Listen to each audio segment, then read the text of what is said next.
Good morning and welcome to Presence of Light with Charlie Riverman Bergeron.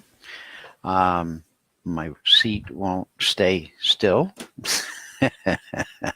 Always an adventure. Go for a little ride as you join the world. It's Friday here in Maine of USA, and I want to welcome you all to today's talk, which is listening for guidance.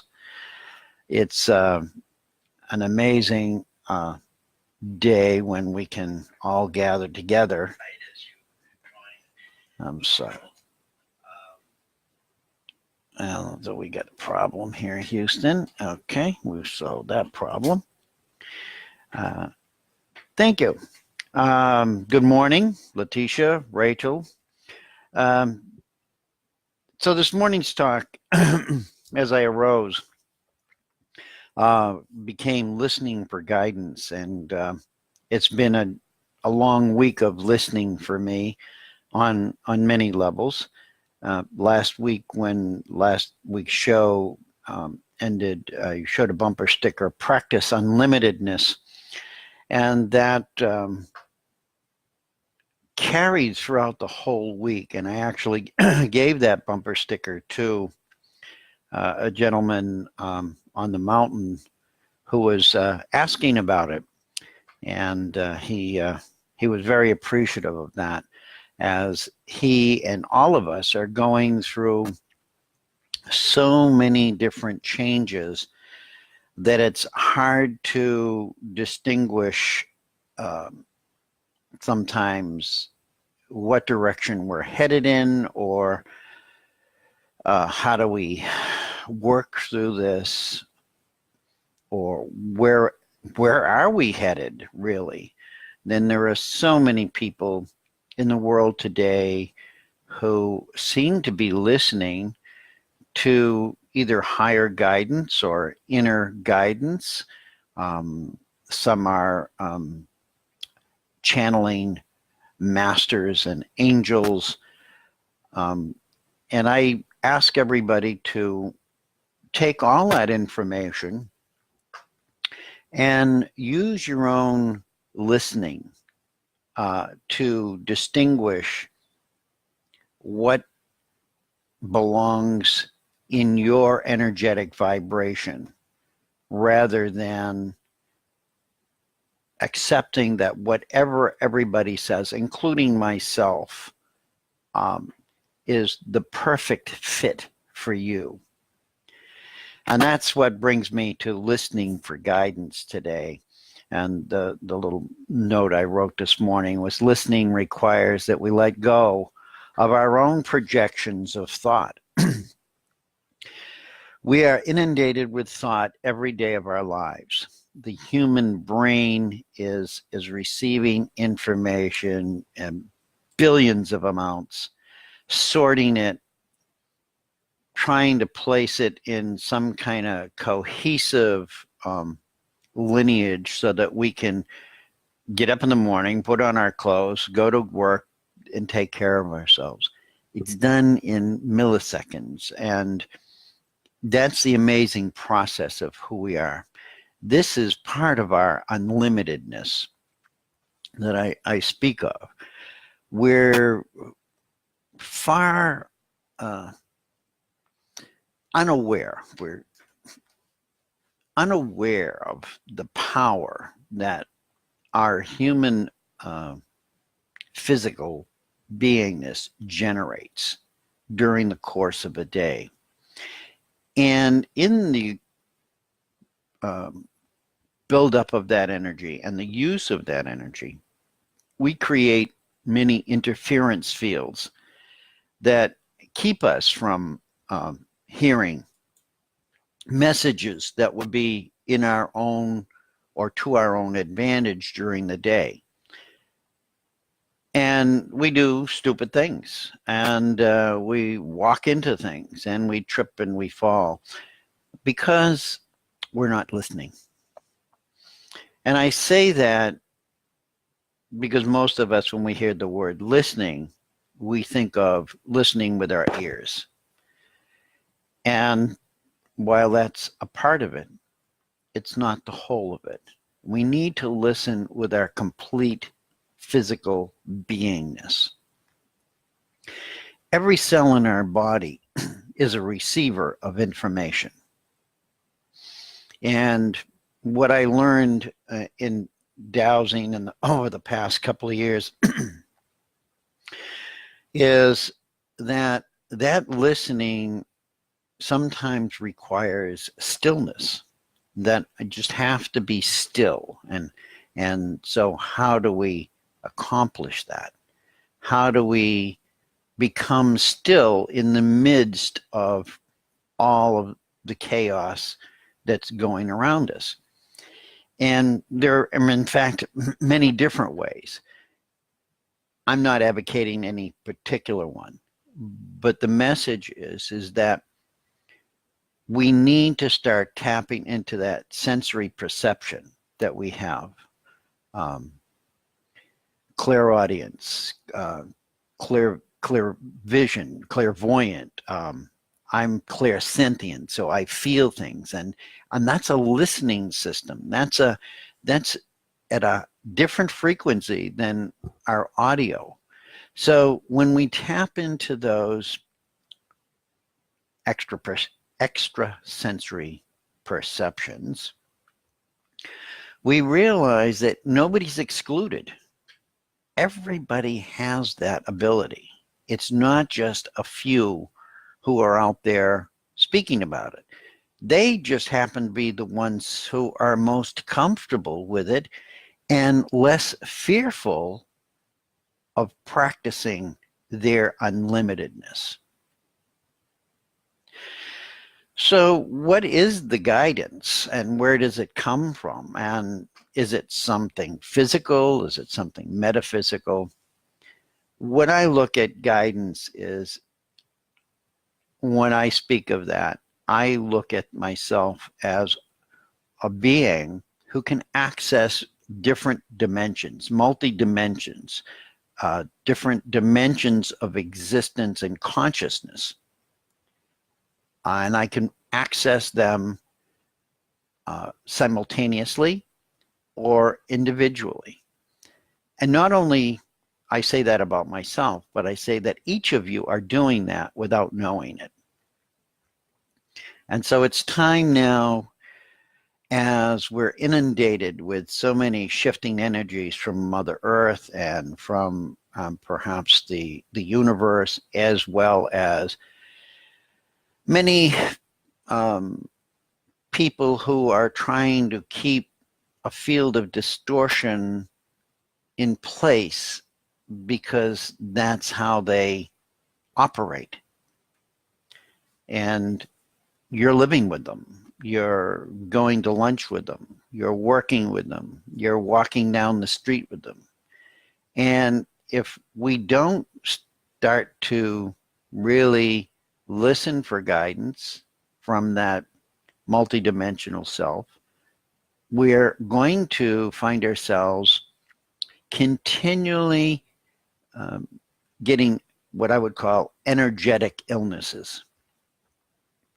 I didn't know I was going to say that, but an energetic illness is really where the energy you're receiving, because you're not, you're so tuned into it unknowingly, becomes a physical expression in your body. Can we protect ourselves from that? Yes, we can. And it's by learning how to listen. Learning how to listen to what other people would call nothingness. There is no such thing as nothingness. There is always something there. And so it's a challenge that I put before each of you to reach beyond your sense of limited experience in the world and start to take a few steps into the direction of unlimitedness. And as you do that, listen with your complete energetic body. Your whole energy field is it's like a radar dish. It's receiving information. We're not processing it in the mind. The mind is very busy processing all that it's been programmed to process. It's been loaded with information, and it's been given a mission to search for more. And in that regard, it's working fine. The mind is really working fine. It's doing exactly what it's supposed to do. The issue is we're no longer in control of the mind. The mind is in control of us. And we are divine sovereign beings. We're beings of light and love and energy of creation. And it's time we start to really get back to that. I think last week's talk was about truth. This is the truth of who we are. We may not believe it at this point in time because everything has pointed to something other than that. But all of those pointers have been to the benefit of somebody who is acting as a controller for us. And we need to start coming back to taking control of our sovereignty. And we do that through listening. So for me, what does listening for guidance mean? That's a good question.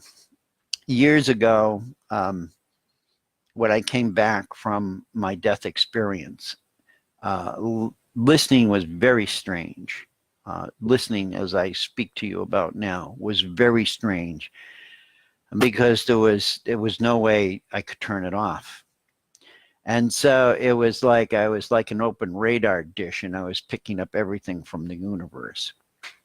And at first, it was a little unstabilizing at some points, because the human mind wanted to jump back in and take control of that and shut that down, shut it off.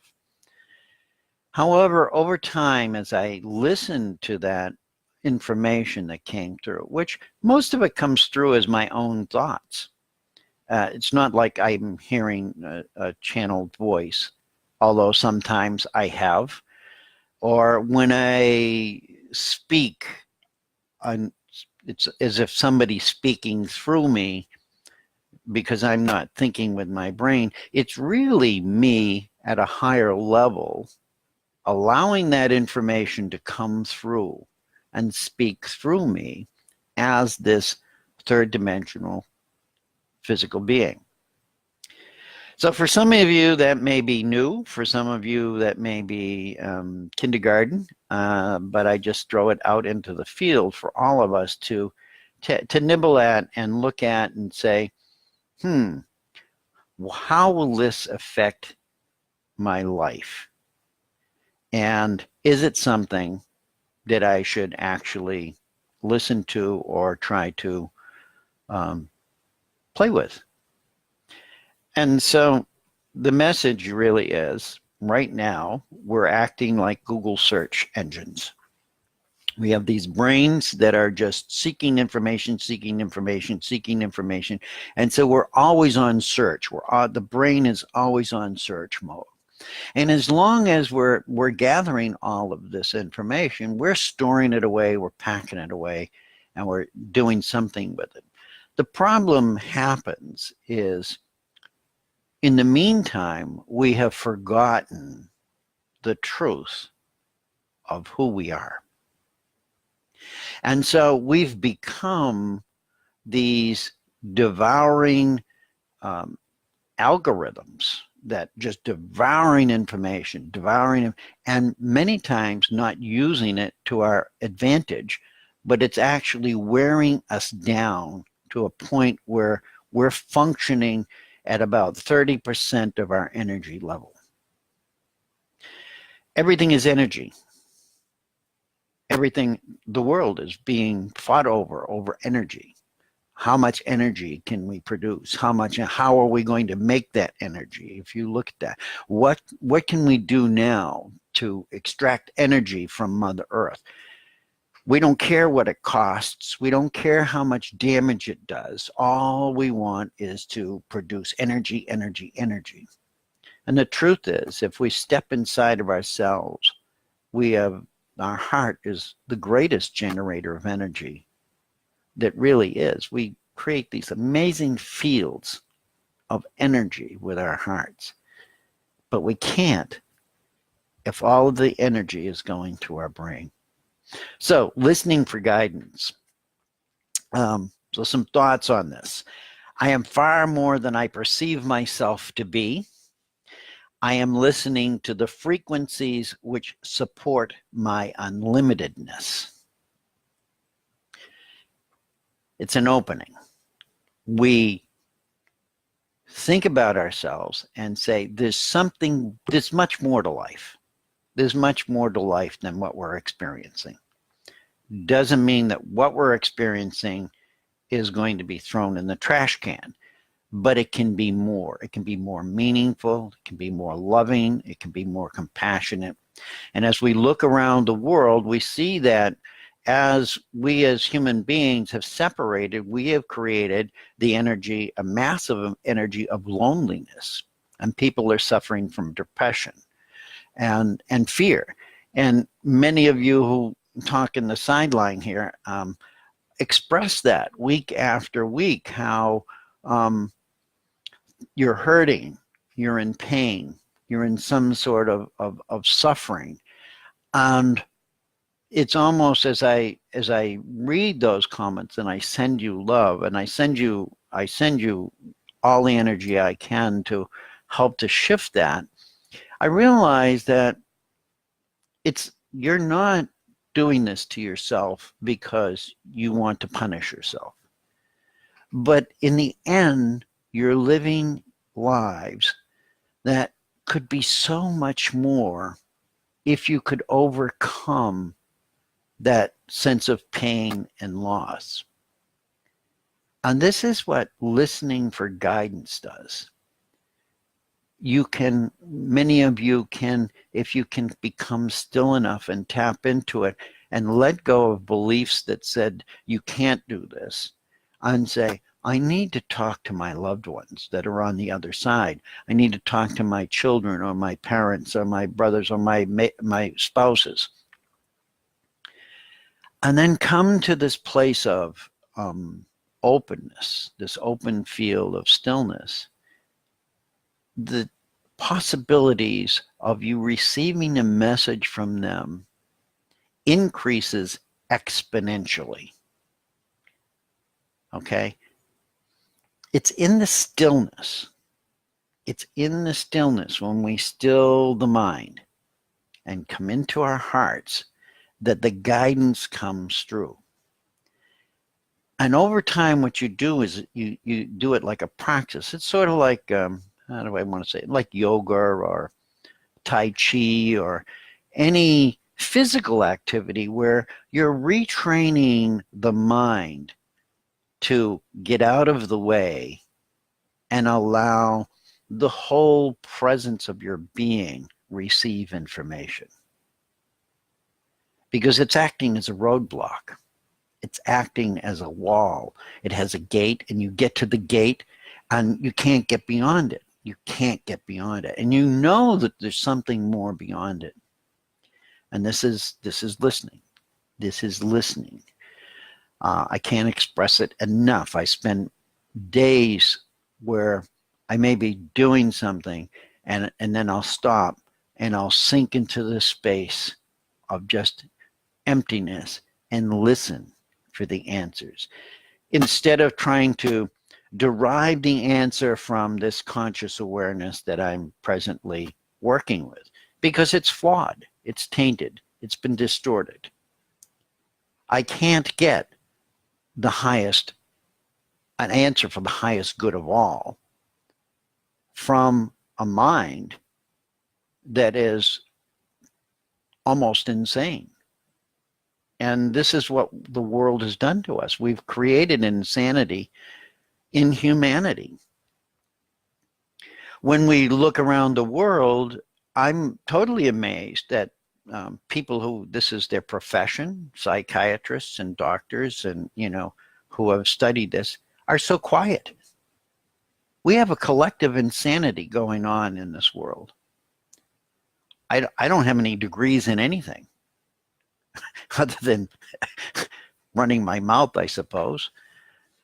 But the truth is, we're looking at a collective insanity. And because we're operating from this unconsciousness, the consciousness lies in the stillness. It lies in the quiet. Where do we go? Oh my goodness, time's flying. Where do we go to find peace and quiet in that? You can go in, in stillness. You can find a quiet space in your house. Turn off all your TVs, anything that's sound. Just listening. You will hear the hum of the energy in your house. Go outside. Go to a river or water. Flowing water is a beautiful sound. Wind. Where there's wind is another beautiful sound you can tap into. When you tap into those frequencies of those sounds, rather than your everyday hustle and bustle, what happens is you open the gateway that I spoke of, and you step outside of that field of energy, which is hostile, which is perpetuating illness, which is being controlled by who knows what by now. They're now playing with sound around the world, and we don't know where the human capacity to control things is going to end, but we do know that every time they do this, we as the humans suffer on some level. So I wanted to read a couple of things today that I picked up and just tap into you about listening for guidance. It's a beautiful practice that you need to do more of. I'm not an expert or a teacher in that respect, but I advocate whatever comes to you, and this is where the guidance comes to you, and you're listening. It's not so much you're listening with your ears, but you're listening with your whole presence. And something will appear and say, that's what that guy Charlie was talking about. He was saying, maybe this is will help me, or maybe that will help me.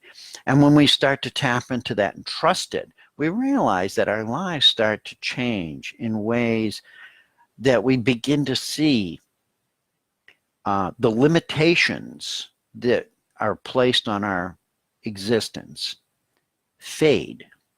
They don't sometimes immediately go away, but they fade, and we can walk through them. And we say, wow, I've never been able to do that before. That used to really bother me. Now I'm not bothered as much. This is what listening for guidance does. It opens us to a greater field of intelligence, a greater field of heart resonance. And in that process, the healing occurs automatically. We don't have to think about, I need somebody to take this pain away. I don't need somebody to heal me. I'm really not as sick as I think I am. And we start to change our minds about a lot of things and restructure our lives around what is beneficial to us. So I far more perceive myself to be. I am listening to the frequencies which support my unlimitedness.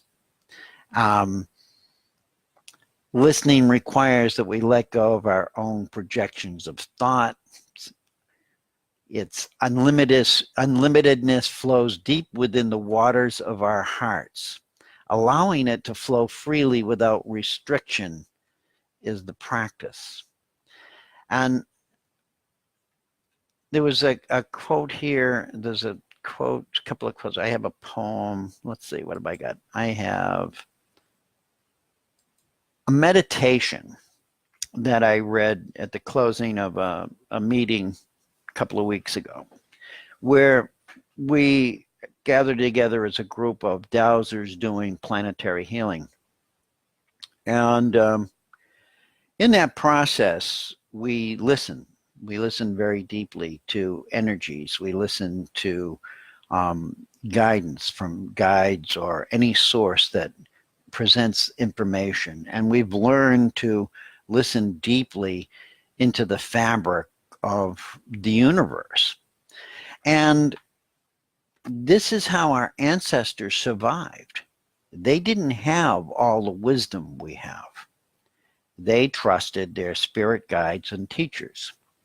And so I want to read this to you and have you just close your eyes for a moment, relax, take a deep breath. Know that in this space right now, you are perfectly safe. You are loved. My highest intention is for your highest benefit in your awakening to who you truly are and inviting guidance to be manifested in your lives rather than just information. Look for the love. Look for the light in the guidance. Look for the signals that touch your heart in the guidance that you receive. And listen with your whole presence, your whole energetic presence. And so this comes from Meditations of White Eagle. Come through the gate into the beautiful garden of the Spirit. Sit quietly beside the gently flowing stream. The sun is shining and all is quiet and peaceful. Be very still in your spirit and listen deeply to all the small sounds of nature in this beautiful garden. Listen to the sound of the quietly flowing water, the sound of the little creatures, the hum of the bees. Listen to the song of birds, the soft movement of the wind among the branches. If you listen even more deeply, you will hear the inner sound of all life, the inner music of the flowers and trees. And on the very breath of the earth, rhythmic and beautiful. Deeper still, beneath all this music and movement, there is a profound and utter silence. Deep, deep silence and stillness. Listen to the silence. Within the silence is the harmony of God. Breathe into that, knowing that each one of you are the light of creation. Each one of you are the love that has expanded into all forms within what we call the universe. And yet even beyond what we call that universe, there are so many souls who are ready and willing to share with you and through you the wisdom, the love, the compassion to make your life better, brighter, and closer to the unlimited being you truly are. And with that, I'm complete. I thank you, each one of you, for showing up when you show up, as you show up, and Even when you don't show up, I send my peace, my light, and my love to each of you. This is what I receive from listening for guidance. I love you, I thank you, and I respect you. May your week be filled with moments that bring you back to this talk of listening for guidance and say, wow, maybe that's what he was talking about. It isn't about me. It's about us. Blessings to each of you, and enjoy whatever it is you're doing. Bye-bye.